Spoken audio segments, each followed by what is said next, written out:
nga mortaja e zezë në vitet 1300, më shumë se çdo luftë, më shumë se çdo pushtim. Dhe për të gjithë ne, njerëz patriot, njerëz atdetar, kjo është goditja më e rëndë, më të mërshme që ka marrë Shqipëria dhe kombi shqiptar. Në 10 vite, përzuri nga Shqipëria, me politikat që ndoqi 1.099.000 shqiptar vetëm në zonën e Shëngenit. Pa llogaritur qindra mijëra tjerë në Shtetet Bashkuara, Kanada, vendet Amerikës Latine, vendet të lindjes mesme dhe kudo tjetër. Së dyti, ne u përballëm këto 10 vite, 13 vite me një regjim i cili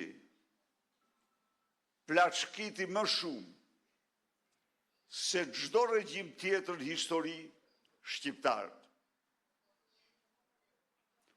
Në rast se diktatori mizor paranojak Enver Hoxha,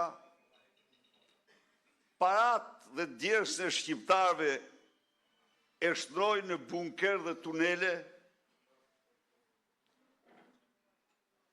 këta qeveritar djersën mundin parat tuaja e shtruan në parajs, e shtruan në konto miliona, qindra milionëshe, e shtruan në vila, në hotele, e shtruan në pasuri të pamas.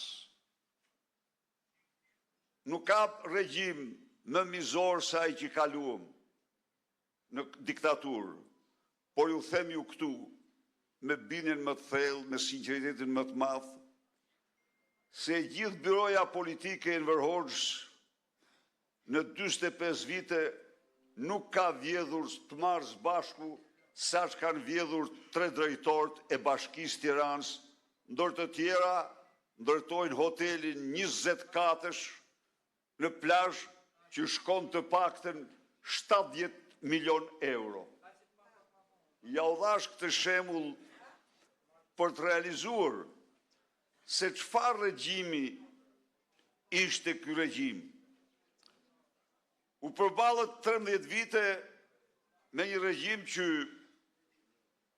në mënyrë të vendosur